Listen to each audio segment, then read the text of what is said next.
أعوذ بالله من الشيطان الرجيم بسم الله الرحمن الرحيم إن الحمد لله نحمده ونستعينه ونستغفر ونعوذ بالله من شرور أنفسنا ومن يهد الله فلا مضل له ومن يضلل فلا هادي له وأشهد أن لا إله إلا الله وحده لا شريك له وأشهد أن محمدا عبده ورسوله আলহামদুলিল্লাহ আমরা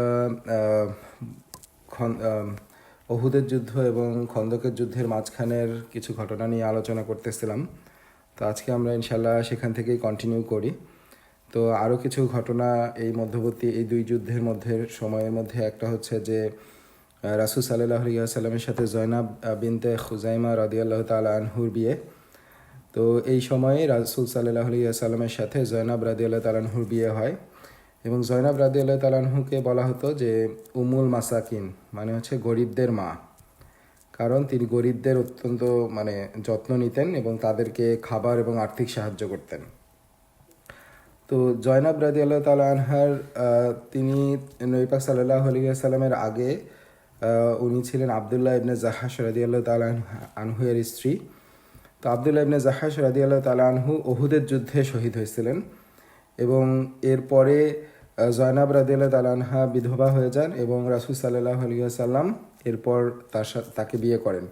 সো এখানেও আমরা রাসূল সাল্লাল্লাহু আলাইহি ওয়াসাল্লামের বিয়ের যে একটা সামাজিক দিক বা গুরুত্বপূর্ণ একটা দিক, যেটা হচ্ছে সামাজিক দিক তার বিয়ের কারণগুলোর, সেটা আমরা এখানে দেখতে পাই এবং তিনি এইভাবে তার অনুসারীদের দায়িত্ব নিতেন এবং এই কারণেই জয়নাব রাদিয়াল্লাহু তাআলা আনহা বিধবা হওয়ার পরে রাসূল সাল্লাল্লাহু আলাইহি ওয়াসাল্লাম তাকে বিয়ে করেন। তো আলটিমেটলি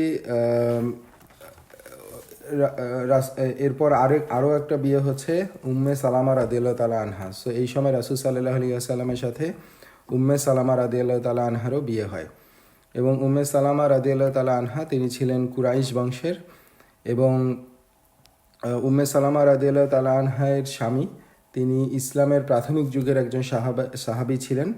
তিনি প্রথমে হাবাসায় হিজরত করেন এবং হাবাসার পরে মদিনাতেও হিজরত করেন এবং ওহুদের যুদ্ধের সময় তিনি আহত হয়েছিলেন এবং ওই ক্ষত প্রায় সেরে উঠছিল, কিন্তু তখন রাসূল সাল্লাল্লাহু আলাইহি ওয়াসাল্লাম তাকে আরেকটা অভিযানে পাঠান এবং ওই যুদ্ধের পরে আবু সালামা রাদিয়াল্লাহু তাআলা আনহু তার সেই ক্ষতটা আরও গুরুতর হয়ে ওঠে এবং তিনি এরপরে সেখান থেকে শাহাদাত বরণ করেন। তো আবু সালামা রাদিয়াল্লাহু তাআলা আনহু মৃত্যুর আগে তার স্ত্রী উম্মে সালামা রাদিয়াল্লাহু তাআলা আনহার সাথে একটা কথোপকথন হয়েছিল তার। তো তিনি বলছিলেন যে যদি কোনো স্বামী মারা যায় এবং তার স্ত্রী এরপর আর বিয়ে না করে আর উভয়ে যদি জান্নাতবাসী হয়, তাহলে জান্নাতে আল্লাহ তাদেরকে আবার একত্রিত করবেন। তো এরপর আবু সালামা রাদিয়াল্লাহু তাআলা আনহু উম্মে সালামা রাদিয়াল্লাহু তাআলা আনহার সাথে একটা অঙ্গীকার করতে চাইলেন। তিনি বললেন যে আমরা দুজনের মধ্যে যেই আগে মারা যাক না কেন, যে জীবিত থাকবে সে আর বিয়ে করবে না।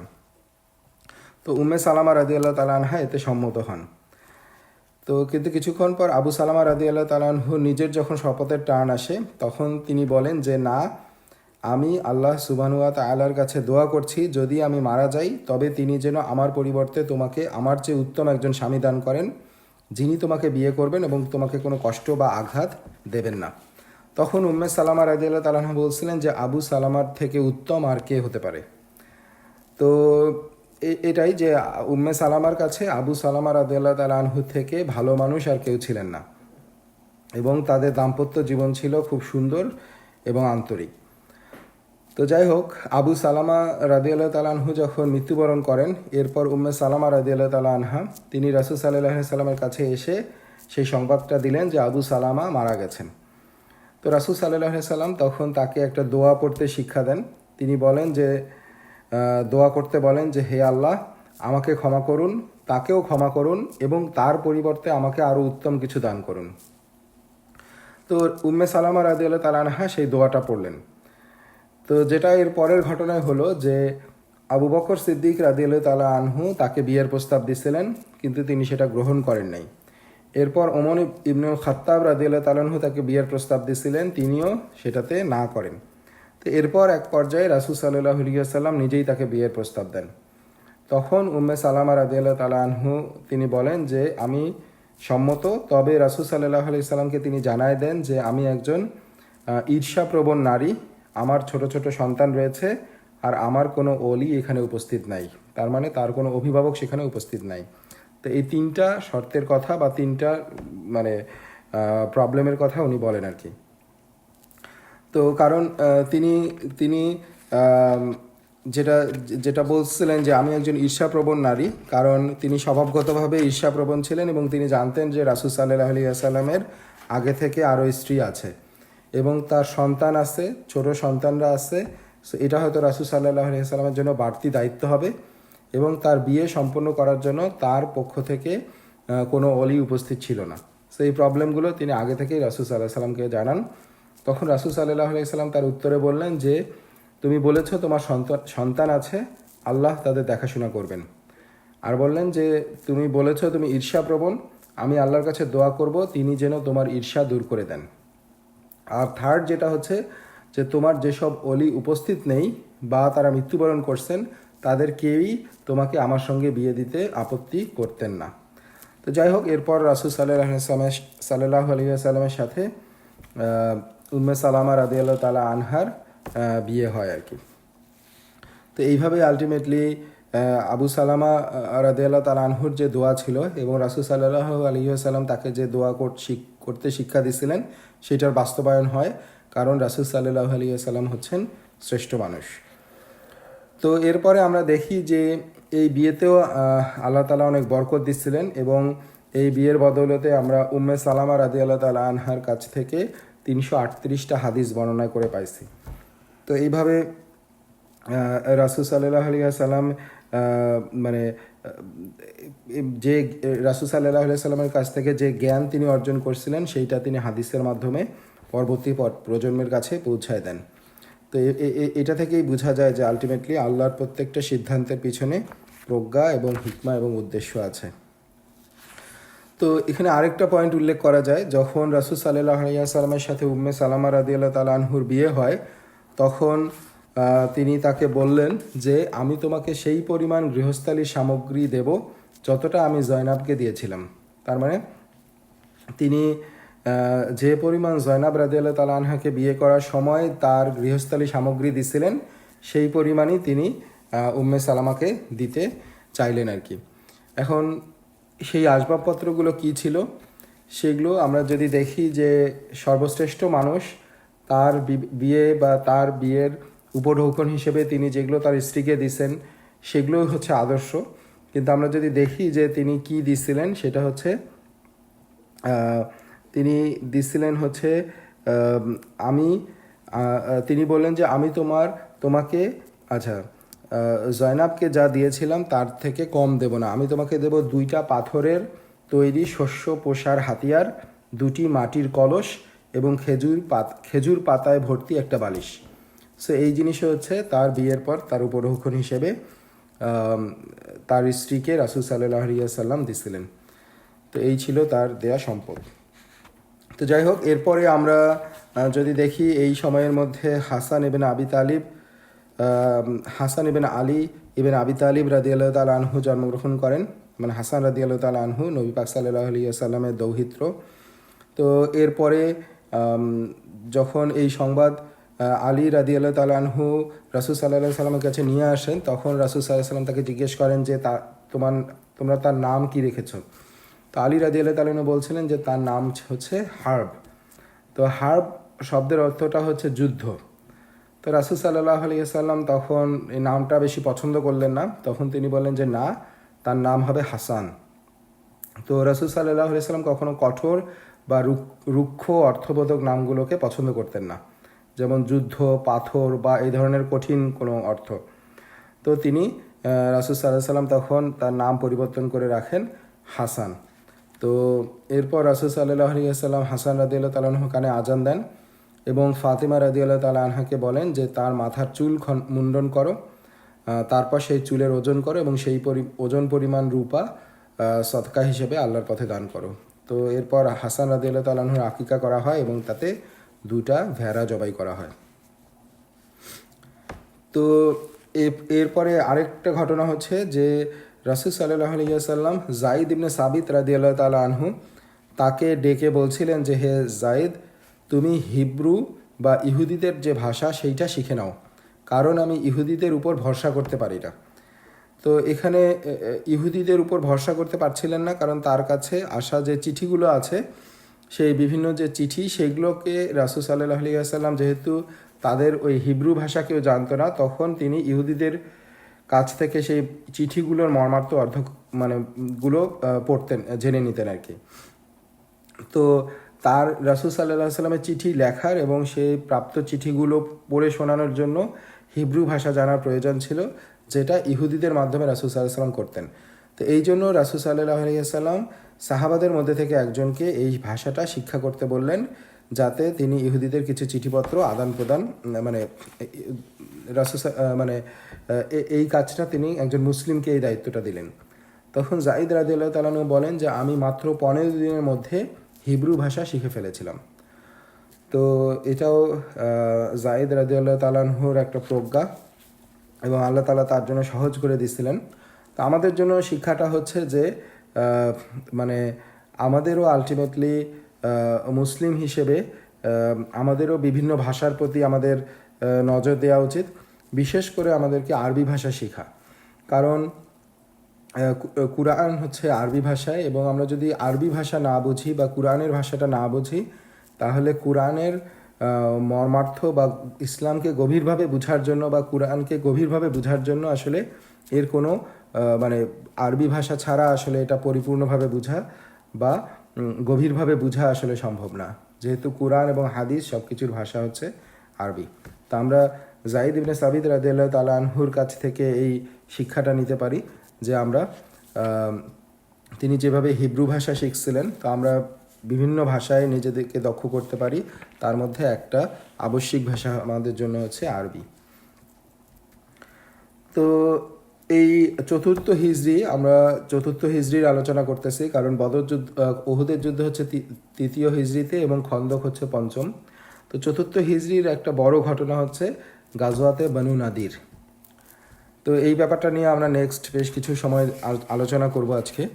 তো গাজওয়াতে বনু নাদির মানে হচ্ছে বনু নাদিদের বিরুদ্ধে যে গাজওয়াত ছিল সেইটা। এখন আমরা যদি মনে থাকে আমাদের, সেইখানে মদিনায় 3টা ইহুদি গোত্র ছিল। একটা হচ্ছে বনু কাইনুকা, বনু নাদির এবং বনু কুরাইজা, এবং তাদের সাথে নবী পাক সাল্লাল্লাহু আলাইহি সাল্লাম চুক্তিবদ্ধ ছিলেন। এবং আমরা দেখছি যে বদরের যুদ্ধের পরপরই একজন মুসলিম নারীকে অসম্মান করার ঘটনার প্রেক্ষাপটে বনু কাইনুকার বিরুদ্ধে মুসলিমরা যুদ্ধ ঘোষণা করে, রাসূল সাল্লাল্লাহু আলাইহি সাল্লাম যুদ্ধ ঘোষণা করেন এবং তাদেরকে মদিনা থেকে বিতাড়িত করা হয়। তো এরপরে আমরা দেখব উহুদের যুদ্ধের পরে এই চতুর্থ হিজরিতে এসে বনু কাইনুকার পরে বনু নাদিরের উপরেও তারাও বিট্রে করে এবং তাদেরকেও মদিনা থেকে বিতাড়িত করা হয়। সো এই ঘটনাটাই হচ্ছে গাজওয়াতে বনু নাদির। তা আমরা প্রেক্ষাপটটা এবং ঘটনাটা নিয়ে আলোচনা করি ইনশাআল্লাহ। তো আমরা এখানে একজন সাহাবা, তার নাম হচ্ছে আমর ইবনে উমাইয়া আদ-দামরি রাদিয়াল্লাহু তাআলা আনহু। তিনি একদিন দেখেন যে 2জন ব্যক্তি একটা গাছের নিচে ঘুমায় আছে। তখন তিনি তাদেরকে জিজ্ঞাসা করছিলেন যে তোমরা কোন গোত্রের? তো তারা নিজেদের পরিচয় দিল, এবং এরা ছিল ওই গোত্রের যারা বীরে মাওনায় 70 জন আল কুররাকে হত্যা করছিল।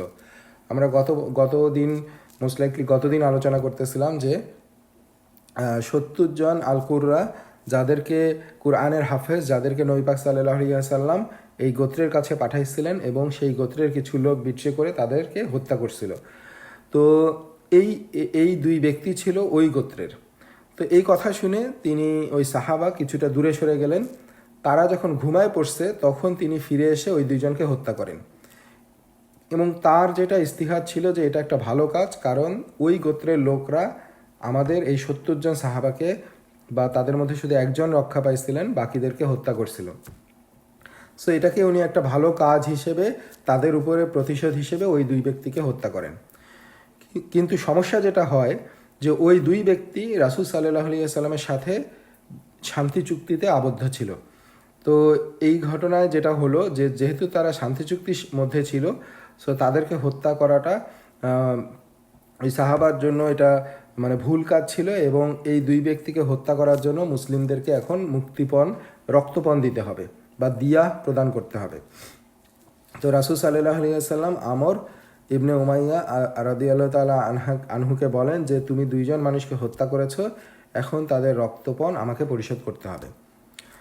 তো যাই হোক, এখন রক্তপণ পরিশোধ করার ব্যাপারটা যখন আসলো, তখন রাসূল সাল্লাল্লাহু আলাইহি ওয়াসাল্লাম বনু নাদিরের শরণাপন্ন হলেন। কারণ বনু নাদির ইহুদিদের সাথে মুসলিমদের একটা চুক্তি ছিল। সেই চুক্তিটা হচ্ছে যে যদি কখনো রক্তপণ বা দিয়া প্রদান করতে হয়, তাহলে তারা একে অপরকে সেই রক্তপণ প্রদানে সহযোগিতা করবে। অর্থাৎ যদি ইহুদিদের কখনো কোনো প্রয়োজন হয় তাহলে মুসলিমরা তাদেরকে সাহায্য করবে, এবং মুসলিমদের যদি প্রয়োজনটা হয় তাহলে ইহুদিরা সাহায্য করবে। তো যেহেতু রাসূল সাল্লাল্লাহু আলাইহি সাল্লামের সাথে তাদের সেই চুক্তি ছিল, তো রাসূল সাল্লাল্লাহু আলাইহি সাল্লাম কয়েকজন সাহাবীকে নিয়ে বনু নাদিরের কাছে গেলেন এবং তাদেরকে গিয়ে বললেন যে এই দুই ব্যক্তি নিহত হয়েছে, তাই তাদের রক্তপান পরিশোধে আমি তোমাদের সহযোগিতা চাই, যেভাবে তাদের মধ্যে চুক্তি আছে।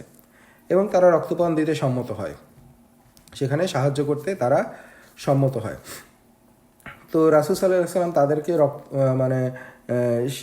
সেটার জন্য কিছুটা সময় দেন, সেই অর্থ সংগ্রহ করতে সময় দেন, এবং তিনি এই সময় একটা দেয়ালের নিচে বসে অপেক্ষা করতে থাকেন।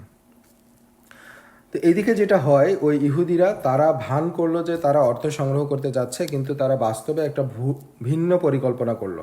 তারা গোপনে পরামর্শ করতে লাগলো যে মুহাম্মদকে হত্যা করার জন্য এর চেয়ে ভালো সুযোগ আর কখনো পাওয়া যাবে না। তিনি ঠিক আমাদের দেয়ালের নিচে বসে আছেন, আমাদের একজন দেয়ালে উঠে একটি বড় পাথর তার মাথার উপর ফেলে দেই, এবং এভাবে আমরা একেবারে তার থেকে মুক্ত হয়ে যাব। সো এই ব্যাপারে তারা পরিকল্পনা করে। অর্থ তার মানে যেটা হলো যে তারা রাসূল সাল্লাল্লাহু আলাইহি ওয়াসাল্লামকে হত্যা ষড়যন্ত্র করলো। তো যখন তাদেরকে হত্যা ষড়যন্ত্র করলো এবং সেই হিসেবে তারা তাদের কার্যক্রম করতে উপক্রম হলো, তখন জিবরিল আলাইহিস সালাম ওহী নিয়ে রাসূল সাল্লাল্লাহু আলাইহি ওয়াসাল্লামের কাছে আসেন এবং এই ষড়যন্ত্রের খবর তাকে জানায় দেন।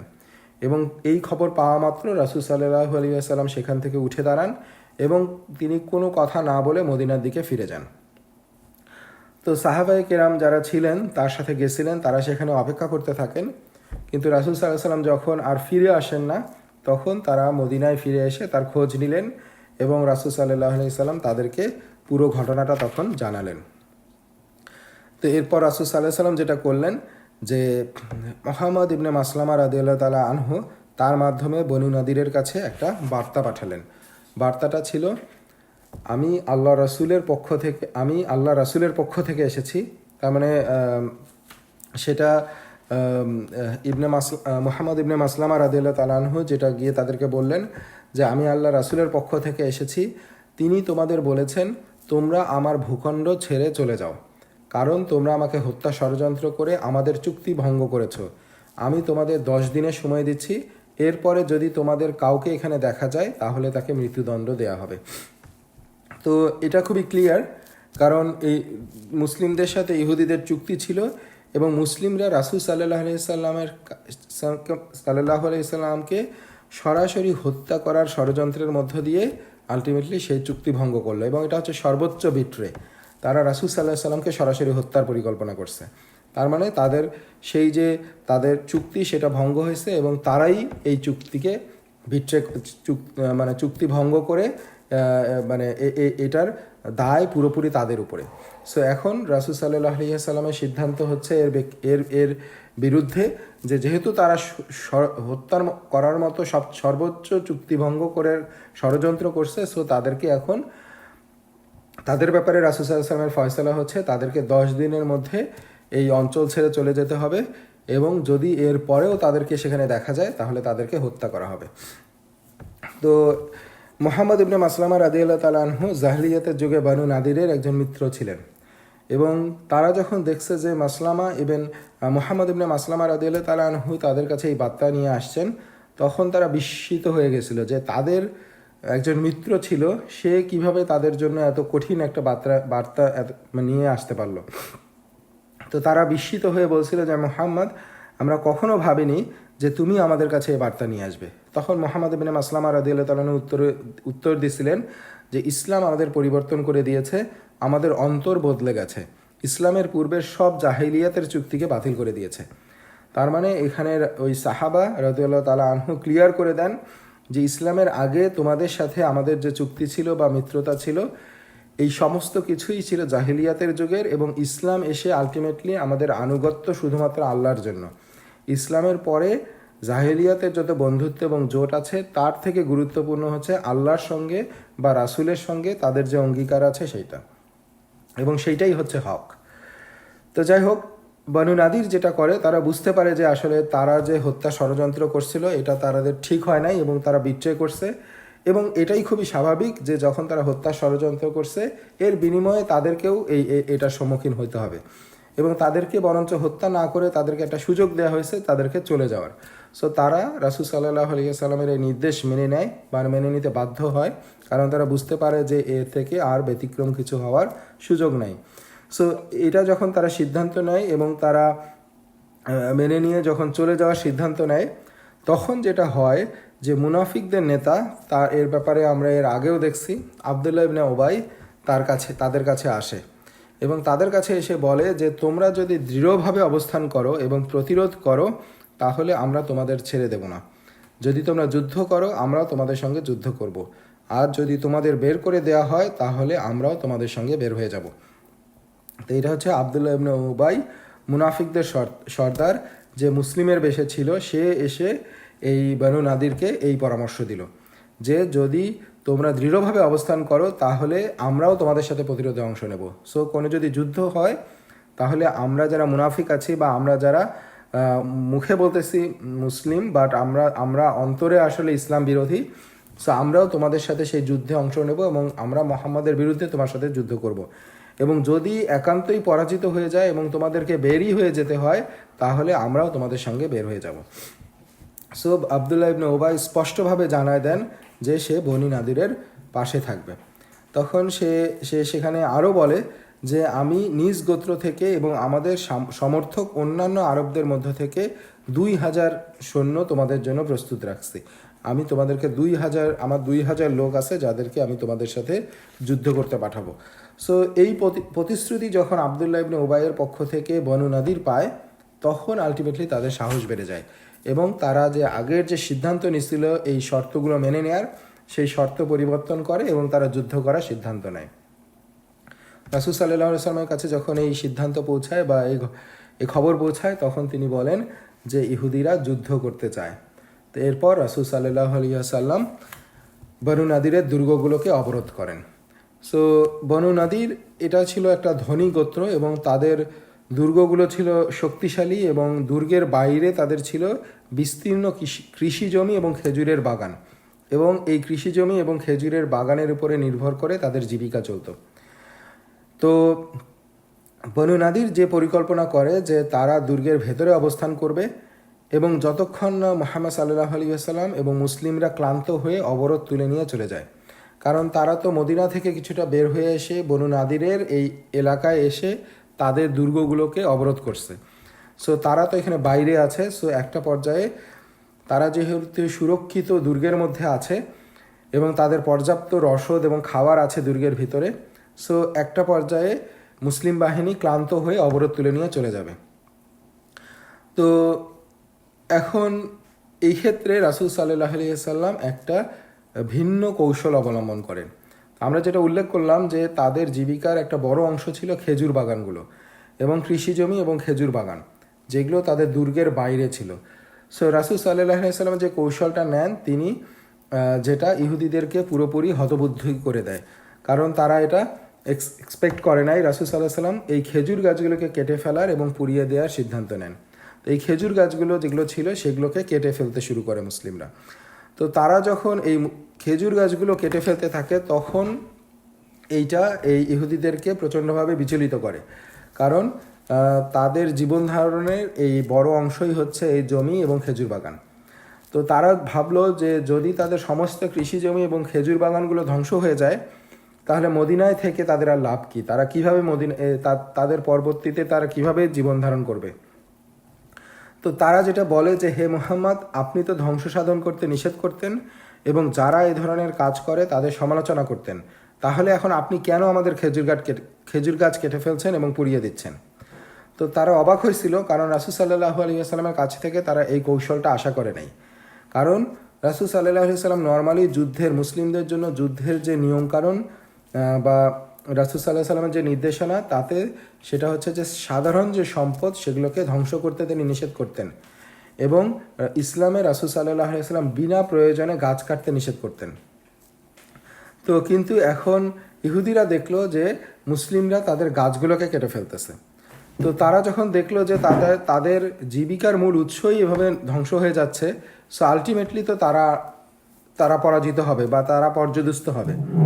এবং একটা পর্যায়ে তারা রাসূল সাল্লাল্লাহু আলাইহি ওয়াসাল্লামের এই কৌশলের কাছে তারা আত্মসমর্পণ করে এবং রাসূল সাল্লাল্লাহু আলাইহি ওয়াসাল্লামের কাছে অনুরোধ করে যে যেন তাদের মদিনা ছেড়ে চলে যাওয়ার অনুমতি দেওয়া হয় এবং তাদের প্রাণ রক্ষা হয় এবং তাদের সম্পদের কিছু অংশ তাদের সাথে নেয়ার সুযোগ দেওয়া হয়।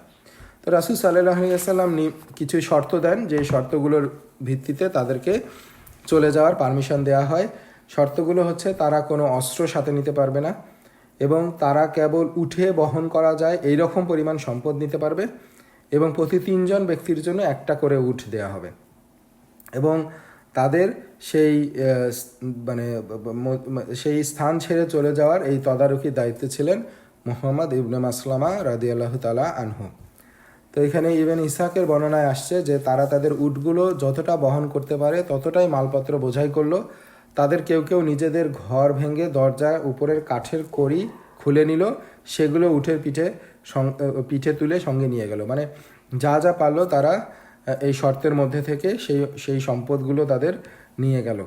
এবং তাদের মধ্যে কেউ কেউ অত্যন্ত ধনী ছিল, যেমন সালাম ইবনে আবি হুকাইক।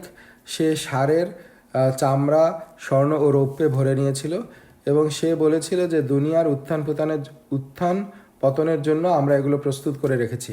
আমরা যদি এখানকার খেজুর বাগান রেখে যাই তবে খাইবারে গিয়ে আবার খেজুর বাগান পেয়ে যাব। তো তাদের কেউ কেউ খাইবারে চলে যায় এবং কেউ কেউ শামে চলে যায়। তো আমরা দেখবো যে যারা খাইবারে গেল তারা পরবর্তীতে আবার খাইবারের যুদ্ধ হয় মুসলিমদের সাথে, সেগুলো পরবর্তীতে আসবে। বাট তারা বিভিন্ন অংশের মধ্যে ছড়ায় পড়ে, যেমন খাইবার এবং শাম, সিরিয়া, এইসব অংশের মধ্যে তারা ছড়ায় পড়ে। এবং তাদের মধ্যে প্রচণ্ড অহংকার ছিল এবং ইহুদি গোত্রগুলোর মধ্যে বনু নাদির ছিল একটা সম্মানিত গোত্র এবং তাদের মধ্যে অনেক জ্ঞানী এবং ধর্মীয় পণ্ডিত ব্যক্তিও ছিল। তো তারা চাইতো না, তারা যখন সব ছেড়ে চলে যাচ্ছিল তারা চাইতো না যে মুসলিমরা তাদের এই দুর্দশা দেখে তারা এটা দেখে আনন্দিত হোক, এইটা তারা চাইছিল না। এবং তারা এমন ধারণা দিতে চাচ্ছিল যে এটা তাদের জন্য কোনো ব্যাপারই না এবং তারা মোটেও এটা তাদের জন্য দুঃখিত না। তো এটা তারা বিভিন্নভাবে প্রকাশ করার চেষ্টা করতেছিল। যেমন একটা হচ্ছে যখন তারা খাইবারে পৌঁছালো তখন যেটা বর্ণনায় আসছে যে নারী ও যুবকরা উপহার, দফ ও বাঁশি বাজিয়ে তাদেরকে অভ্যর্থনা জানায় এবং তাদের যে মেয়েরা ছিল তাদের পেছনে সাহস এবং অহংকারের সঙ্গে গান গাইতে গাইতে চলছিল এবং বিভিন্নভাবে তাদেরকে তাদের বীরত্ব গাইতেছিল এবং তাদেরকে খাইবারে বীরের মতো স্বাগত জানানো হয়। এবং তারা যেটা শো অফ করার চেষ্টা করতেছিল যে তারা তাদের এই পরাজয়ে বিচলিত না এবং তারা এভাবে এবং তারা মোটেও দুঃখিত না। এনিওয়ে, এইভাবেই আলটিমেটলি দ্বিতীয় যে ইহুদি ট্রাইব বানু নাদির তারা মদিনা থেকে বিতাড়িত হয় এবং তাদেরকে এরপরে শুধুমাত্র বনু কুরাইজা থাকে অবশিষ্ট। আমরা দেখব যে বনু কুরাইজার ভাগ্যে কি হয় সেটাও আমরা সামনে দেখব। বাট সোফার বনু কাইনুকা এবং বনু নাদির মদিনা থেকে তারা বিতাড়িত হয়। সো এই গাজোয়ার পরে একটা সম্পূর্ণ সূরা নাজিল হয় যেটা হচ্ছে সূরা আল হাশর। সো সূরা আল হাশরে আমরা এবং ইবনে আব্বাস রাদিয়াল্লাহু তাআলা আনহু সূরা হাশরকে, যেহেতু এটা বনু নাদিরের ঘটনার প্রেক্ষিতে বর্ণনা নাজিল হয়েছিল, উনি বলতেন যে সূরা বনু নাদির। তো যাই হোক, সূরা আল হাশর এখানে আল্লাহ সুবহানাহু ওয়া তাআলা 2 নম্বর আয়াতে উল্লেখ করছেন যে তিনি কি কিতাবীদের মধ্য থেকে কাফিরদের প্রথম সমাবেশেই তাদের ঘরবাড়ি থেকে বের করে দিয়েছেন। আচ্ছা, তিনি কিতাবীদের মধ্য থেকে কাফিরদের প্রথম সমাবেশেই তাদের ঘরবাড়ি থেকে বের করে দিয়েছেন। তোমরা ধারণাও করনি যে তারা বের হয়ে যাবে, আর তারা মনে করেছিল যে তাদের দুর্গগুলো তাদেরকে আল্লাহর শাস্তি থেকে রক্ষা করবে, কিন্তু আল্লাহর আদেশ তাদের উপর এমন দিক থেকে এসে পড়ল যা তারা কল্পনাও করেনি। আর তিনি তাদের অন্তরে ভীতি নিক্ষেপ করলেন, ফলে তাদের নিজেদের হাত এবং মুমিনদের হাত দিয়ে নিজেদের ঘরবাড়ি ধ্বংস করছিল। অতএব হে অন্তর্দৃষ্টি সম্পন্ন ব্যক্তিরা, তোমরা শিক্ষা গ্রহণ করো। তো আল্লাহ বলেন যে তোমরা ধারণাও করনি যে তারা বের হয়ে যাবে, আর তারা মনে করেছিল যে তাদের দুর্গগুলো তাদেরকে আল্লাহর হাত থেকে রক্ষা করবে। সো এটার অর্থ হচ্ছে যে উভয় পক্ষ, মুসলিম পক্ষ এবং ইহুদি পক্ষ, উভয় পক্ষেরই ধারণা ছিল যে ইহুদিরা মদিনা ছেড়ে যাবে না, এবং মুসলিমরা মনে করতেছিল যে তারা হচ্ছে শক্তিশালী, এবং ইহুদিরা তো নিজেদেরকে শক্তিশালী মনে করতেছিলই। কিন্তু শেষ পর্যন্ত মুসলিমরা যে সফল হইল, এটা একমাত্র আল্লাহর ইচ্ছায় হয়েছিল। আল্লাহই তাদেরকে বের করে দিয়েছেন। এবং কোনো জাতি যদি মনে করে যে তারা অত্যন্ত শক্তিশালী, তাদের কাছে সর্বোত্তম অস্ত্র আছে, সেটা পারমাণবিক বোমা হইতে পারে, যুদ্ধ বিমান হইতে পারে, অন্য যে কোনো সামরিক শক্তি, তো আল্লাহ এটাই স্মরণ করায় দিচ্ছেন যে আল্লাহর ইচ্ছা ছাড়া কিছুই ঘটতে পারে না। এবং এইখানে আলটিমেটলি ইহুদিরা তাই মনে করছিল, তারা সুরক্ষিত দুর্গের মধ্যে ছিল। কিন্তু তারপরে আল্লাহ কি করলেন, যে আল্লাহ বলেন যে কিন্তু আল্লাহর আদেশ তাদের উপর এমন দিক থেকে এসে পড়লো যা তারা কল্পনাও করে নাই। সো এই জন্যই যে কোনো বাহিনী সেটা এই ইতিহাসের শুরু থেকে শুরু করে এখন পর্যন্ত, এখনকার দিন পর্যন্ত এটা অ্যাপ্লিকেবল, যে কোনো বাহিনী যতই শক্তিশালী হোক না কেন, তাদের কিছু না কিছু দুর্বলতা থাকবে, এবং আল্লাহ সেই দুর্বলতাগুলো সম্পর্কে সম্পূর্ণ অবগত। এবং আল্লাহ তাআলা চাইলে যে কোনো দিক থেকেই তাদেরকে আঘাত করতে পারেন। এবং বনু নাদিরের ক্ষেত্রে আল্লাহ তাআলা কীভাবে তাদেরকে আঘাত করছিলেন, তারা আল্লাহ তাআলা সেটাও উল্লেখ করছেন যে আল্লাহ বলেন যে তিনি তাদের অন্তরে ভীতি নিক্ষেপ করলেন। তার মানে তারা সুরক্ষিত দুর্গে থাকার পরেও, মুসলিমদের সাথে সরাসরি যুদ্ধে না হওয়ার পরেও তাদের মধ্যে আল্লাহ অন্য একটা অস্ত্র দিয়ে তাদেরকে আঘাত করলেন, যেটা হচ্ছে তাদের অন্তরকে আল্লাহ তাআলা ভয়ে পরিপূর্ণ করে দিলেন। সো এইখানে এবং এইটাই আমরা দেখছি যে যখন তারা ভীত সন্ত্রস্ত হয়ে গেছে, রাসূল সাল্লাল্লাহু আলাইহি ওয়াসাল্লাম যখন তাদের গাছগুলোকে কাটতে শুরু করছেন এবং তারা আলটিমেটলি ভীত সন্ত্রস্ত হয়ে গেছে, আল্লাহ তাদের অন্তরের মধ্যে ভীতি সঞ্চার করে দিয়েছেন, তারা একটা পর্যায়ে আত্মসমর্পণ করতে বাধ্য হয়েছে। এবং ইবনে কাইয়ুম রহিমাহুল্লাহ তিনি বলছেন যে রোমান এবং পারস্যবাসীদের শরীর মুসলমানদের তুলনায় বেশি শক্তিশালী ছিল, তাদের সংখ্যা ছিল বেশি এবং তাদের অস্ত্রও ছিল অধিক। কিন্তু যখন তাদের হৃদয় শক্তির সবচেয়ে বেশি প্রয়োজন ছিল, তখন তাদের হৃদয়ই তাদের ব্যর্থ করে দিয়েছিল। তার মানে আল্লাহ তাআলা তাদের অন্তরের মধ্যে সেই ভীতি সঞ্চার করে দিয়েছিলেন, যদিও তারা শারীরিক এবং অস্ত্রের দিক থেকে তারা অধিক শক্তিশালী ছিল। সো এটা এবং সূরা হাশরে আল্লাহ তাআলা আরও বলতেছেন, 3 নম্বর আয়াতে আল্লাহ বলছেন যে আর যদি আল্লাহ তাদের জন্য দেশত্যাগ নির্ধারণ না করতেন, তবে অবশ্যই তিনি তাদেরকে এ দুনিয়াতেই শাস্তি দিতেন, আর আখিরাতে তাদের জন্য রয়েছে আগুনের শাস্তি। তো এই জন্যই আল্লাহ তাআলা যেটা বলতেছেন যে তাদের জন্য যদি দেশত্যাগ নির্ধারণ না করতেন, তার মানে তারা যে মদিনা থেকে চলে যাওয়ার সিদ্ধান্ত নিল, তারা যদি আরও একগুঁয়েমিতা করত, তারা যদি আরও এটাকে প্রলম্বিত করত, এবং তারা যদি শেষ পর্যন্ত এই অঞ্চল ছেড়ে চলে যাওয়ার সিদ্ধান্ত না নিত, তাহলে আলটিমেটলি বনু নাদিরকে আল্লাহ তাআলা দুনিয়াতেই শাস্তি দিতেন।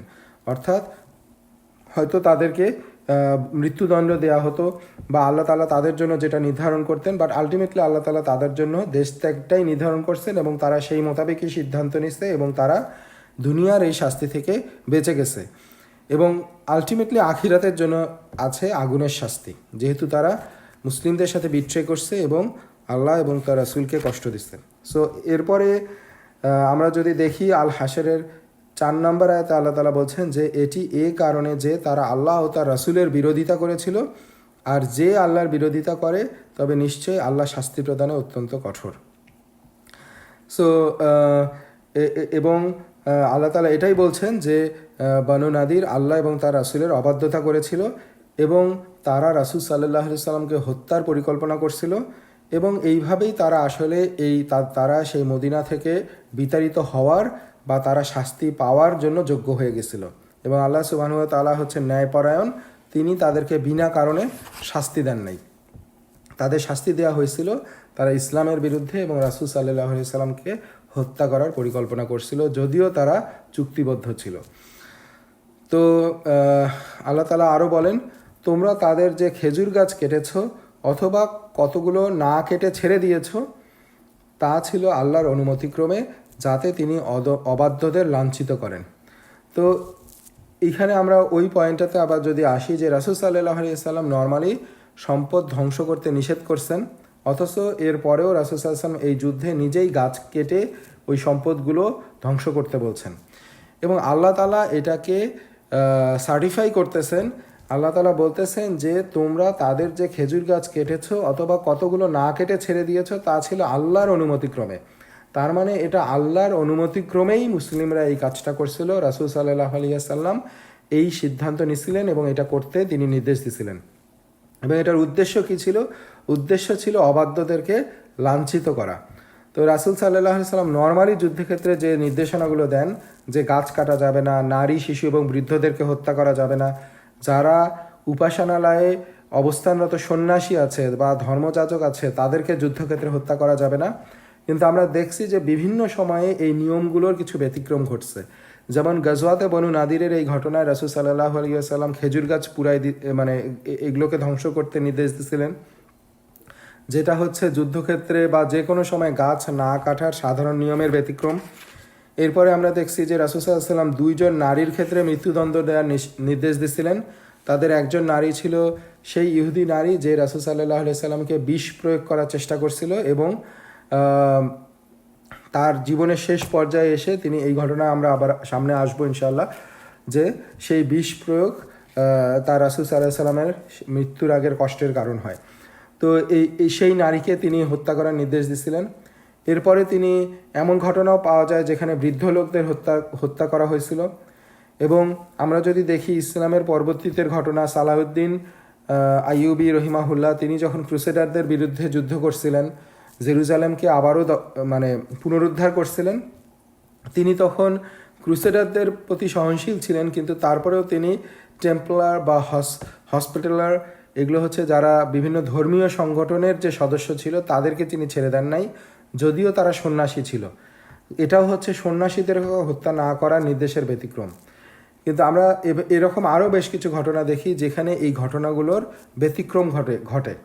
সো কিন্তু যদি কোশ্চেন আসে যে এইগুলো কেন করা হয়েছিল, ইসলাম তো একটা সহনশীল ধর্ম এবং জিহাদ ফি সাবিলিল্লাহর জন্য কিছু নির্ধারিত নিয়ম আছে, কিন্তু তারপরেও এই ঘটনার ব্যতিক্রমগুলো কেন হয় বা এই ঘটনার ব্যতিক্রমগুলো কেন হয়েছিল, এই ঘটনাগুলোর দিকে আমরা যদি দেখি তাহলে একটা জিনিস কমন দেখি, যে এই শত্রুপক্ষ তারা মুসলিমদের জিহাদ ফি সাবিলিল্লাহর সহনশীলতার যে এই রুলসগুলো আছে সেই জিনিসগুলোকে এই সুযোগটা নিয়ে তারা উল্টো এটাকে যুদ্ধের মুসলিমদের বিপক্ষে ইউজ করতেছিল।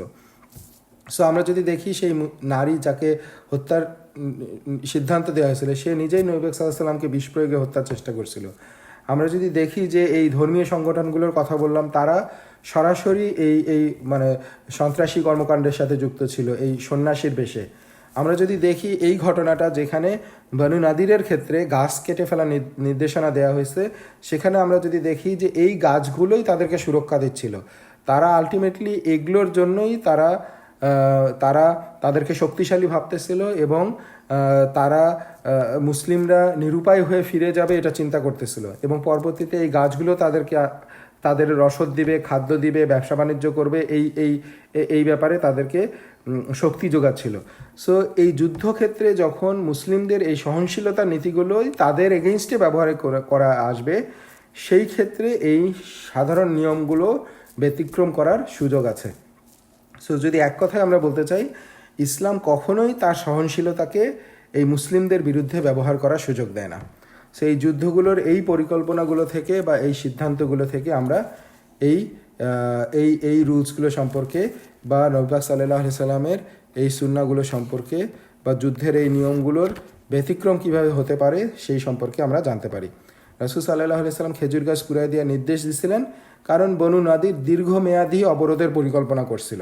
তারা পরিকল্পনা করছিল যে মুসলিমরা দীর্ঘমেয়াদী ধরে তারা মাসের পর মাস এখানে থেকে হতাশ হয়ে ফিরে যাবে, এবং তারা এই খেজুর গাছগুলোর উপরে নির্ভর করছিল। এই জন্যই রাসূল সাল্লাল্লাহু আলাইহি ওয়াসাল্লাম ইহুদিদের জন্য মুসলিমদের এই নিয়মকে মুসলিমদের বিরুদ্ধে ব্যবহার করার সুযোগ দেন নাই। তো যাই হোক, আল্লাহ তাআলা সূরা হাশরে 6 নম্বর আয়াতে আল্লাহ বলছেন, 6 নম্বর আয়াতে, আর তাদের কাছ থেকে আল্লাহ তার রাসূলকে যে সম্পদ ফিরিয়ে দিয়েছেন তার জন্য তোমরা কোনো ঘোড়া বা উঠে চড়ে যুদ্ধ করনি, বরং আল্লাহ তার রাসূলদের যাদের উপর ইচ্ছা ক্ষমতাবান করেন, আর আল্লাহ সব কিছুর উপরে সর্বশক্তিমান। এবং আল্লাহ তাআলা আরও বলেন যে জনপদবাসীদের কাছ থেকে আল্লাহ তার রাসূলকে যে সম্পদ দিয়েছেন তা আল্লাহ তার রাসূল, তার নিকটাত্মীয়, ইয়াতিম, অভাবগ্রস্ত এবং মুসাফিরের জন্য, যাতে তা তোমাদের ধনীদের মধ্যেই কেবল ঘুরে না বেড়ায়। আর রাসূল তোমাদের যা দেন তা গ্রহণ করো, আর তিনি তোমাদের যা থেকে নিষেধ করেন তা থেকে বিরত থাকো, আর আল্লাহকে ভয় করো, নিশ্চয়ই আল্লাহ শাস্তি প্রদানে অত্যন্ত কঠোর। তো এখানে একটা ইম্পর্ট্যান্ট পয়েন্ট, যে আয়াতগুলো আমরা যে দুইটা দেখলাম, এইখান থেকে আলটিমেটলি যুদ্ধলব্ধ যে সম্পদগুলো ছিল, বনু নাদির যে তাদের এলাকা ছেড়ে চলে গেল, সেখান থেকে গনিমতের মাল হিসেবে রাসূল সাল্লাল্লাহু আলাইহি সাল্লাম বা মুসলিমরা যে সম্পদগুলো পাইল, এই সম্পদগুলোর ব্যাপারে আল্লাহ তাআলা এখানে নির্দেশনা দিচ্ছেন। সেখানে দুই ধরনের যে যুদ্ধলব্ধ সম্পদ, সেটাকে দুইভাবে ভাগ করা যায়। একটা হচ্ছে গনিমা। সো গনিমা হচ্ছে যেখানে যুদ্ধ সংঘটিত হয় এবং যুদ্ধের পরে সেই বাহিনী যেটাকে অর্জন করে, মুসলিম বাহিনী যেটা অর্জন করে, সেটা হচ্ছে গনিমা। যুদ্ধ জয়ের পরে যে সম্পদগুলো মুসলিম বাহিনী অর্জন করে। আরেকটা হচ্ছে ফাই। সো ফাই হচ্ছে সেই সম্পদগুলো যেটা যুদ্ধ ছাড়াই মুসলিমদের হাতে আসে। যেমন এই যুদ্ধের ক্ষেত্রে, বনু নাদিরের যুদ্ধের ক্ষেত্রে, সেখানে সরাসরি কোনো যুদ্ধ হয় নাই, মুসলিমরা অবরোধ করছে এবং সেখানে বনু নাদির থেকে তারা যুদ্ধলব্ধ সম্পদ পাইছে, কারণ তারা বাধ্য হয়েছে সেখান থেকে চলে যেতে কোনো যুদ্ধ ছাড়াই। সো এই জন্য এই সম্পদগুলো হচ্ছে ফাই, এবং এই ফাই সম্বন্ধে কি হবে এই ব্যাপারে আল্লাহ তাআলা যে আয়াতগুলো আমরা বললাম, এই আয়াতগুলোতে সেই নির্দেশনাটা দিচ্ছেন। সো গনিমার ক্ষেত্রে যেটা হয়, যেটা আমরা বদরের যুদ্ধের পরে সেই বিভিন্ন আয়াত থেকে আমরা দেখছি, যে গনিমার ক্ষেত্রে যে যুদ্ধলব্ধ সম্পদ হয় সেটা 5 ভাগের মধ্যে 4 ভাগ যোদ্ধাদের মধ্যে বন্টন করে দেওয়া হয়। আর ফাইয়ের ক্ষেত্রে এটা হচ্ছে একটা নতুন আয়ের উৎস। এইখানে এই গাজওয়াতে বনু নাদিরের ক্ষেত্রে যেটা হয়, সেইখানে সেটা হচ্ছে যে আল্লাহ তাআলা যেটা বলেন যে এটা হচ্ছে রাসূলের সম্পদ, রাসূল সাল্লাল্লাহু আলাইহি ওয়াসাল্লাম, এটা গনিমাতের সম্পদের মতো 4 ভাগ তার সেটা যোদ্ধারা পাবে না। এখানে রাসূল সাল্লাল্লাহু আলাইহি ওয়াসাল্লাম, এই সম্পদটা রাসূল সাল্লাল্লাহু আলাইহি ওয়াসাল্লামের, আল্লাহ তার রাসূল এবং এটাকে বন্টন করবেন রাসূল সাল্লাল্লাহু আলাইহি ওয়াসাল্লাম, এবং এটার হকদার হচ্ছে তার নিকটাত্মীয়, ইয়াতিম, অভাবগ্রস্ত এবং মুসাফির। এবং এরপরে যোদ্ধাদের মধ্যেও তিনি যদি কাউকে দিতে চান, মানে এটা রাসূল সাল্লাল্লাহু আলাইহি ওয়াসাল্লাম যেভাবে তার এখতিয়ার, যেভাবে তিনি বন্টন করবেন। এবং ইবনে ইসহাক রাহিমাহুল্লাহ তিনি বলেন, তারা তাদের সম্পত্তি আল্লাহ রাসূলের জন্য রেখে গিয়েছিল, এর মধ্যে ছিল তাদের খেজুর বাগান এবং কৃষি জমি। এগুলো তার ব্যক্তিগত সম্পত্তিতে পরিণত হয়েছিল এবং তিনি যেভাবে ইচ্ছা সেভাবে তা ব্যবস্থাপনা করতেন। তো এইটা হচ্ছে ফাই এবং গনিমা সম্পদের যুদ্ধলব্ধ যে সম্পদ, তার মধ্যে ডিফারেন্স। তার মানে বনু নাদিরের থেকে যে সম্পদগুলো আসলো, এটা রাসূল সাল্লাল্লাহু আলাইহি ওয়াসাল্লাম এটা তার সম্পত্তি, এবং তিনি সেটাকে বিভিন্নভাবে নিজের ইচ্ছা মতো বিভিন্ন ক্ষেত্রে তিনি বন্টন করবেন।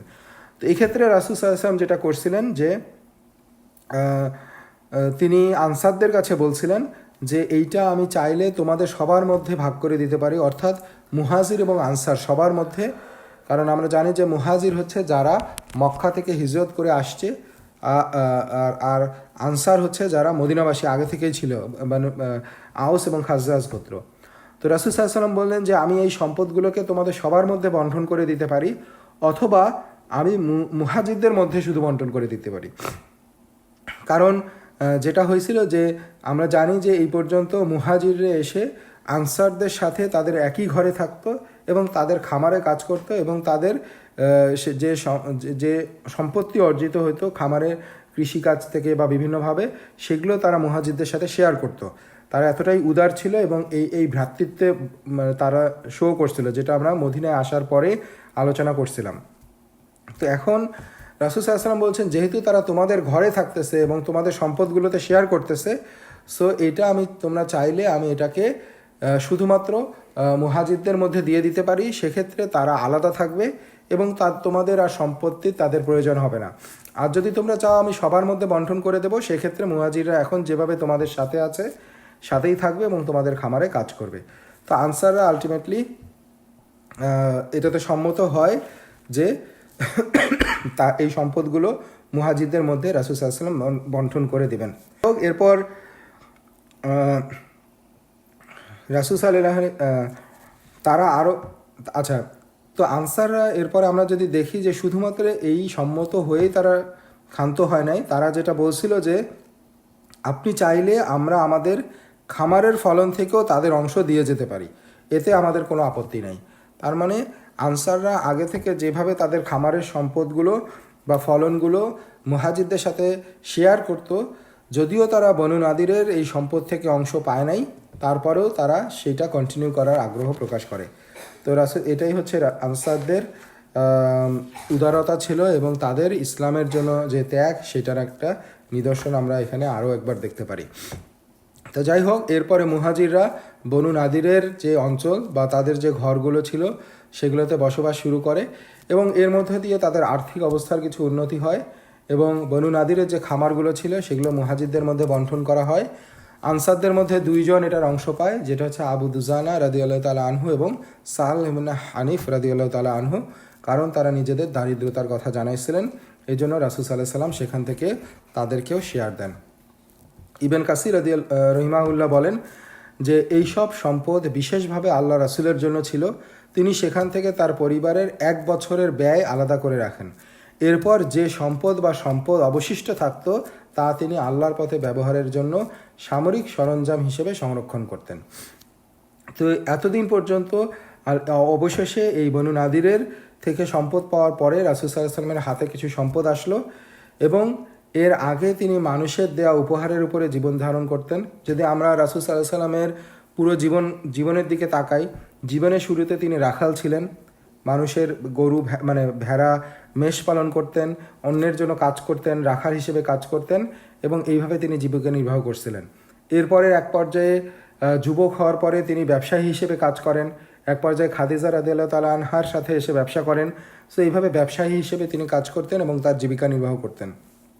এবং যখন তিনি নবুয়ত প্রাপ্ত হন তখন তিনি এই ব্যবসা বা অন্যান্য কাজকর্ম বাদ দিয়ে পুরো সময় দাওয়াতের জন্য নিয়োজিত করেন এবং এই সময় তিনি খাদিজা রাদিয়াল্লাহু তাআলা আনহার সম্পদ এবং তার চাচা আবু তালিব রাদিয়াল্লাহু তাআলা আনহুর আবু তালিবের উপরে তার সহায়তার উপরে নির্ভর করে জীবন ধারণ করতেন। তারপরে যখন মদিনায় হিজরত করেন, মদিনায় হিজরতের পরে তিনি আনসারদের দেয়া উপহারের উপরে নির্ভর করে জীবন ধারণ করছিলেন। বনু নাদিরের এই ঘটনার পরে গাজওয়াতে বনু নাদিরের সম্পদ লাভ করার পরে তিনি এখান থেকে স্বাবলম্বী হন এবং স্বাবলম্বী মানে তিনি 1 বছরের সম্পদ, পারিবারিক ব্যয় যেটা সেটা এখান থেকে গ্রহণ করেন এবং অবশিষ্ট সম্পদ তিনি জিহাদ ফি সাবিলিল্লাহর জন্য ব্যয় করেন। এবং রাসূল সাল্লাল্লাহু আলাইহি ওয়াসাল্লাম বলতেন যে আমার রিজিক আমার বর্ষার ছায়ার নিচে রাখা হয়েছে। তার মানে রাসূল সাল্লাল্লাহু আলাইহি ওয়াসাল্লামের যে রিজিক সেটা সবচেয়ে উত্তম রিজিক। ডেফিনেটলি রাসূল সাল্লাল্লাহু আলাইহি ওয়াসাল্লামের সব কিছুই সর্বোত্তম এবং আমরা যদি দেখি রাসূল সাল্লাল্লাহু আলাইহি ওয়াসাল্লামের রিজিক ছিল, তার খাদ্য আসতো, তার জীবন ধারণের অবলম্বন ছিল, যেটা তিনি নিজেই বলছেন যে আমার রিজিক হচ্ছে আমার বর্ষার ছায়ার নিচে। তার মানে জিহাদ ফি সাবিলিল্লাহ থেকে তার জীবনোপকরণের মানে খাবার বা জীবন সামগ্রী এইসব যোগান হতো। তো আনাস ইবনে মালিক রাদিয়াল্লাহু তাআলা আনহু বলছেন যে কেউ কেউ রাসূল সাল্লাল্লাহু আলাইহি সাল্লামকে তাদের খেজুর বাগান বা আল্লাহ যেটুকু ইচ্ছা দান করত। এভাবে চলতে থাকে যতক্ষণ না আল্লাহ তার জন্য কুরাইজা এবং নাদিরের সম্পদ উন্মুক্ত করে দেন। এরপর তিনি সেসব দান তাদেরকে ফিরিয়ে দিতে শুরু করেন। তো এতদিন পর্যন্ত আমরা যেটা দেখলাম যে রাসূল সাল্লাল্লাহু আলাইহি সাল্লাম বিভিন্ন উপঢৌকন পেতেন, সাদাকা পেতেন। তিনি সাদাকা গ্রহণ করতেন না, উপঢৌকন পেতেন এবং হাদিয়া নিতেন। কিন্তু যখন এই বনু নাদিরের সম্পদ পাওয়ার পরে তার হাতে সম্পদ আসলো, তিনি তখন অন্যদেরকে দান করতে শুরু করলেন এবং অন্যদেরকে হাদিয়া বা সাদাকা দিতে থাকলেন। তো সূরা হাশরে আমরা এখন 11 নম্বর আয়াতের দিকে যদি তাকাই, আমরা শেষ করবো ইনশাল্লাহ 5-7 মিনিটের মধ্যে। তো এখানে আমরা মুনাফিকদের দিকে একটু তাকাই। আমরা ঘটনাটা শুরু করছিলাম যেখানে বনু নাদিরকে মুনাফিকরা আশ্বস্ত করছিল যে তারা তাদেরকে সাহায্য করবে। সো এখানেও আমাদের জন্য বিশাল শিক্ষা। সো সেইটাই আল্লাহ তাআলা 11 নম্বর আয়াতে উল্লেখ করছেন আল্লাহ তাআলা বলছেন যে তুমি কি মুনাফিকদেরকে দেখোনি, তারা কিতাবীদের মধ্যকার তাদের কাফির ভাইদের বলে, যদি তোমাদের বের করে দেয়া হয় তবে আমরাও অবশ্যই তোমাদের সঙ্গে বের হয়ে যাব, আর তোমাদের ব্যাপারে আমরা কখনো কারো আনুগত্য করব না, আর যদি তোমাদের বিরুদ্ধে যুদ্ধ করা হয় তবে আমরা অবশ্যই তোমাদের সাহায্য করব, কিন্তু আল্লাহ সাক্ষ্য দিচ্ছেন যে তারা অবশ্যই মিথ্যাবাদী।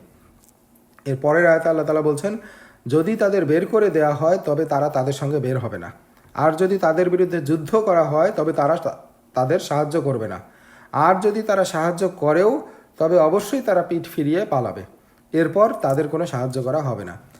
এবং মুনাফিকরা যে সম্পূর্ণ মূল্যহীন সেইটা এখানে প্রমাণিত হয়েছিল। তারাই ইহুদিরা প্রথমত মানে এখান থেকে চলে যেতে রাজি হয়েছিল, কিন্তু এই মুনাফিকদের প্রতিশ্রুতিতেই তারা আলটিমেটলি যুদ্ধ করার সিদ্ধান্ত নেয়। এবং ওই সময় মুনাফিকরা যে প্রতিশ্রুতিগুলো দিছিল তার একটাও তারা পূরণ করে নাই। এবং ইহুদিরা আবদুল্লাহ ইবনে উবাইয়ের সাহায্যের জন্য অপেক্ষা করছিল, সে তার বাহিনী নিয়ে সাহায্য করতে আসে নাই। ইহুদিদেরকে তারা বলছিল যে যদি তোমাদেরকে চলে যেতে হয় আমরাও তোমাদের সাথে চলে যাব, তারা সেখানেও তাদের সঙ্গ দেয় নাই।